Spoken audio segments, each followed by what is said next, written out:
everyone knows Kovu from the Lion King, the lion hand-picked by Scar to follow in his paw prints and become king of the Pride Lands. But have you ever wondered who his real parents could be? Because when we watch The Lion King 2, Nuka makes an interesting statement. Kovu. Scar wasn't even his father. He just took him in. So if Scar wasn't really his father, then who is? And is Zira really his mother? Because when we look closely, you can see Kovu doesn't really look like Zira. But hear me out, because I have reason to believe that Kovu's parents may have lived far from the Pride Lands, at the Tree of Life. It also tells us why Kovu looks so much like the lions from the Night Pride in the Lion Guard series. It may sound far-fetched, but there are some clues that make this theory really interesting, so pay close attention as I tell you what would have happened if Kovu's parents were from the Tree of Life. To understand this story, let's go back to what happened during Mufasa's reign. Mufasa was a wise king, and he had learned from hunting with his foster mother, Eshe, that it was not good to be alone. A king needed to understand the animals in his kingdom and be friendly to anyone. But even outside his kingdom, it was good to have allies, so that you know you will never be attacked from outside. So that is when he asked Rafiki for advice. And as usual, Rafiki knew just what to do. Rafiki once met a very wise queen far away from the Pride Lands. She was Queen Jana, Queen of the Tree of Life. This was a magical place that could heal all the animals that were hurt. Mufasa would surely do good to have some friends from that place. So, together, they traveled to the Tree of Life to meet Queen Jana. They learned a lot from each other and became good friends. They promised each other that any animal from their prides would be welcomed and helped in both kingdoms. With a good feeling, Mufasa and Rafiki returned to the Pride Lands. Many years passed, and Queen Jana hasn't heard from Mufasa in a long time. But one day, a new animal visited the Tree of Life. This was Azad, a cheetah that loved to travel. When Queen Jana heard that he had also been to the Pride Lands, she thought about Mufasa again. She would really like to know how he had been, so then she came up with the idea to send Nirmala and Surak to the Pride Lands to see how things were going on there. She couldn't go there herself since she had her duties at the Tree of Life. Nirmala and Surak just had a little cub, so it would be a great moment to show him all the things outside the Tree of Life, since he could learn a lot from that. Surak was Queen Jana's son, so she trusted him to do a great job for her, and Nirmala had also traveled before, so they were a perfect fit to go to the Pride Lands for her. They were also members of the Night Pride Protectors of the Tree of Life, so they knew very well how to protect themselves on their way. So they soon started on their journey to the Pride Lands. But they didn't know that their lives were about to change, because back in the Pride Lands, a lot had changed. Scar, Mufasa's evil brother, had killed Mufasa and taken the throne.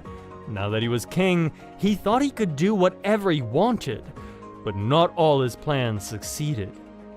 He wanted Sarabi to be his queen, but when she refused, he went to look for lionesses somewhere else.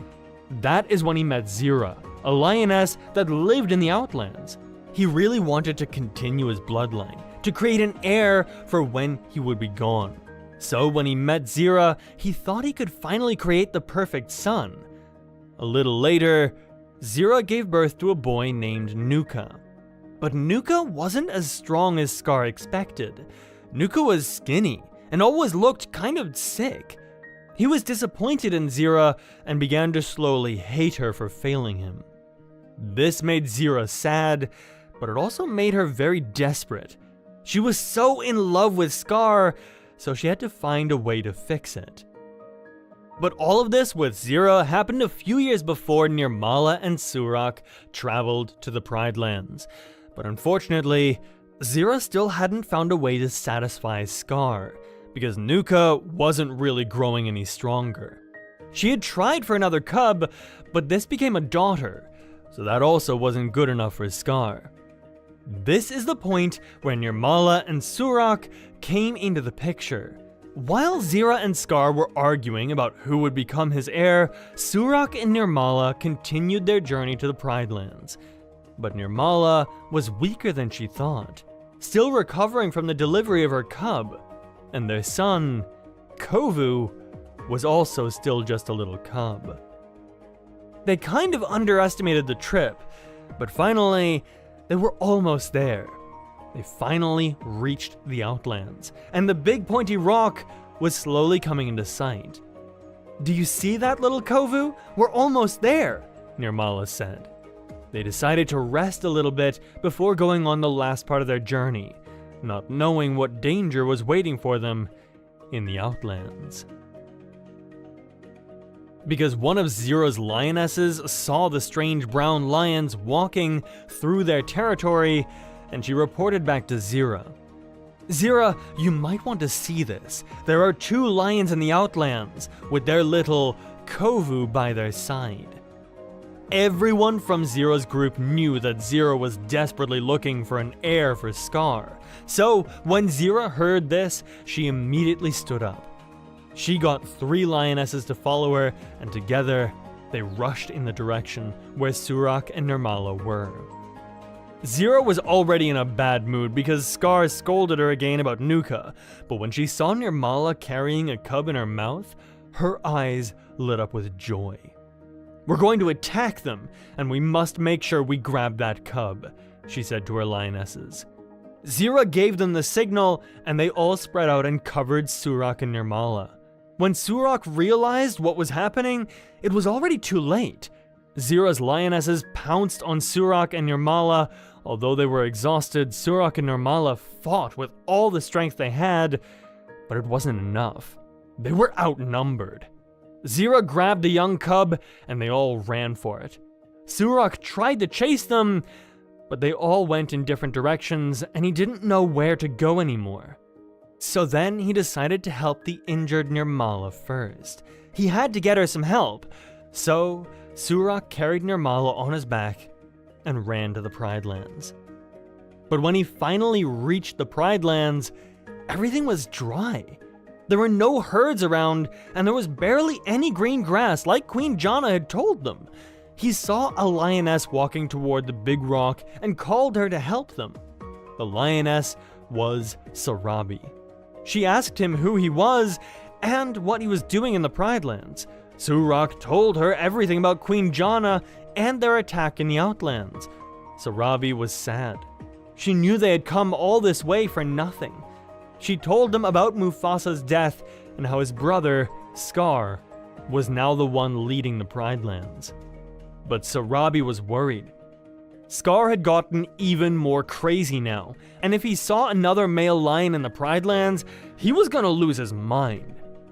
But she couldn't take them to Pride Rock, so she took them to Rafiki's tree. But to her surprise, Rafiki wasn't home. She knew one of the hyenas would see her if she stayed there too long, so she told Surak and Nirmala to get into Rafiki's tree and get some rest. If Rafiki would come back, he was sure to understand if they explained their story. "Do you think Rafiki can help us get our cub back?" Surak asked. But Sarabi got a sad look on her face. "I think your cub has been taken by Zira, and her group is very dangerous. She has Scar and his whole hyena army on her side, so it would be no use to fight them. I'm sorry," Sarabi said. Nirmala and Surak were broken. Why did this have to happen? What would they want from their cub? Sarabi tried to calm them down, that things were going to be better soon, and she would help them get their son back. She had her suspicions that Zira wanted to use this cub as her own son, so she reassured Surak and Nirmala that Zira wasn't going to hurt their cub. But if they wanted to survive, they had to get out of here as fast as they could. The next day, Surak and Nirmala left the Pride Lands very early. They started their journey back to the Tree of Life, and when they finally arrived, they told Queen Jana everything that had happened. Queen Jana felt really guilty and didn't know what to do. For now, they would wait until Nirmala was strong again, and maybe they could go back to search for their son Kovu with a bigger team. Meanwhile, back in the Outlands, Zira showed the new cub to Scar, and as soon as Scar saw him, his eyes lit up. "His name is Kovu," Zira said, "and I think he could be a strong heir." Scar agreed, knowing that anything would be better than Nuka, so Zira started to train Kovu to take over the throne when Scar would be gone. But Scar and Kovu didn't get much time together, because one day, Scar didn't return to the Outlands. When Zira went looking for him, she found out that Simba had returned and defeated Scar. When she saw Simba, she tried to attack him, telling him that Kovu was the rightful heir to the throne. But Simba was too strong. He banished her and the rest of her lionesses back to the Outlands, so Zira and her group left the Pride Lands. But her mind was made up. She would raise Kovu to be just what Scar wanted, king of the Pride Lands and Simba's killer. In the meantime, another animal came to the Tree of Life. It was a fox who had came all the way from the Pride Lands. She told the Night Pride how it was only getting worse there, which made Nirmala and Surak lose hope in finding their little boy. Because this fox didn't know that Simba had defeated Scar while he had run off. In the meantime, Surak had just become an uncle again, and his little nephew, Balio, was born. He was a happy little cub, finally something positive again for Nirmala and Surak. He loved to play with his big sister, Rani, and the two became very close. But not long after, another tragedy struck for the Night Pride. The parents of Rani and Balio died all of a sudden, leaving them without anyone to guide them. For Nirmala and Surak, it felt like their destiny, and they took Rani and Balio in as their own. It reminded them every day of their little boy Kovu.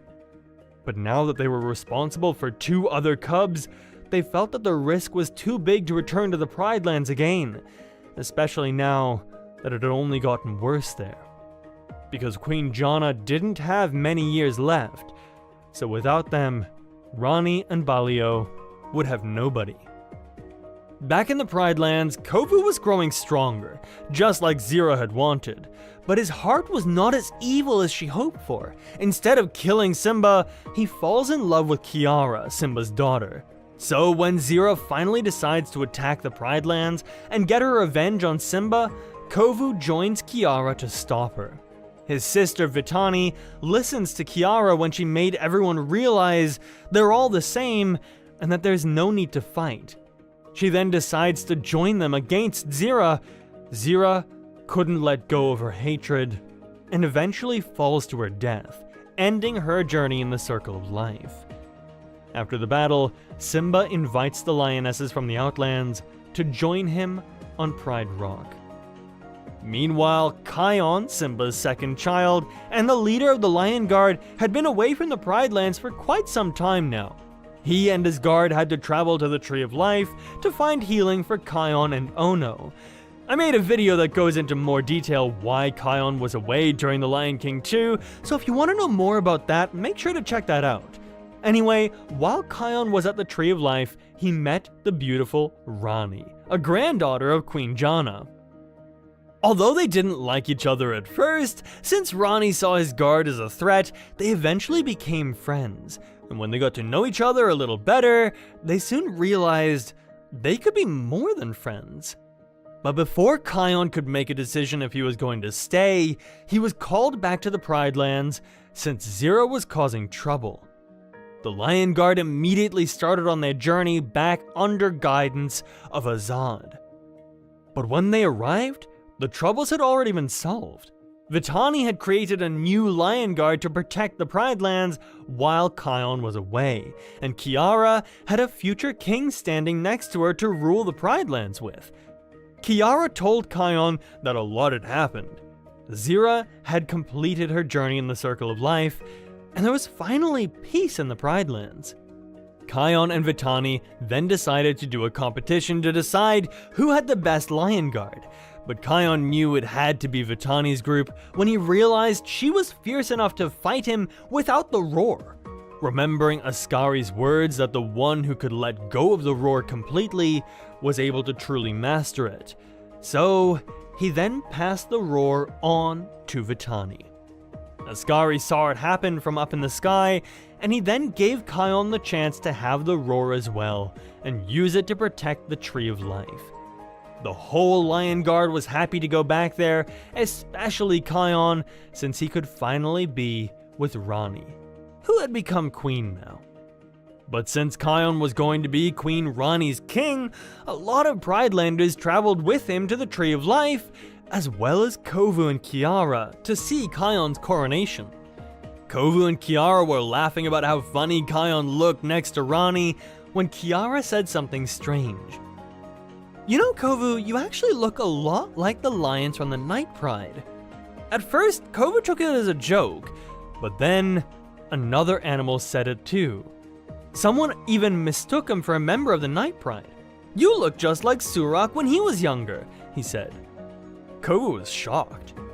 Back at home with Zira and the rest of his family, he had always felt like he didn't belong because he didn't look like anyone.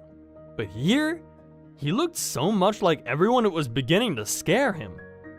But then, things got even weirder. Two members of the Night Pride approached him. As soon as Kovu saw the male lion, he felt his heart beat faster. "Hello, young man. Where are you from?" the older lion asked him. The lioness with the male lion was only looking at him with tears in her eyes. "I always lived in the Outlands, since my mother had always been an enemy to Simba, but we finally got to make things right, and we have a way better life in the Pride Lands now. I only feel sorry that my mother had so much hate inside her that she didn't get to see it," Kovu said. "I'm sorry for your loss. It's good to hear that you're better now. Is your father here with you?" Surak asked him. But then Kovu said that he never knew his father, and how he always felt like he didn't belong in the Outlands. That is when Nirmala broke down. "Kovu," she asked, "it has to be you." Kovu was in complete shock. He hadn't told them his name yet. More animals from the Tree of Life started looking their way. They all knew the pain Nirmala and Surak had been through. "I think you are our son," Surak explained.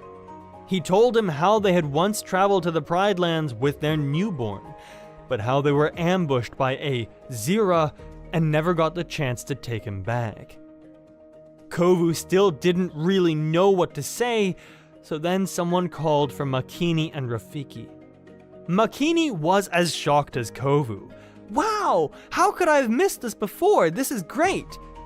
"Makini, quiet," Rafiki said. "We have to be sure first before causing more pain." Rafiki told them to follow them into the Tree of Life and let Nirmala, Surak, and Kovu set positions. With the help of the magic of the Tree of Life, Makini and Rafiki were able to confirm that Kovu really was their son. Nirmala started crying immediately, and even Kovu couldn't hold back his tears. He had finally found his real parents. He always felt like being evil wasn't his true destiny. He had so much to tell his parents, because for the first time, he actually felt like he belonged.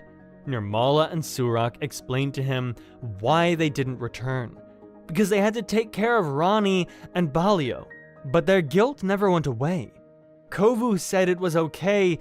He did have great times with his brother and sister when he was younger, but he was happy he didn't have to listen to Zira anymore. They had a lot to talk about, and Kovu and Kiara decided to stay a little longer while the rest of the Pridelanders returned home. Nirmala and Surak really wished that Queen Jana would have seen this too, since she never stopped feeling guilty for sending them to the Pridelands. But they knew she would be watching from above, and that she would be really proud. But after a few days, it was time for them to go, since Kiara had to continue her queen training. but they promised to come visit the Tree of Life often, and that they would always be welcome in the Pride Lands.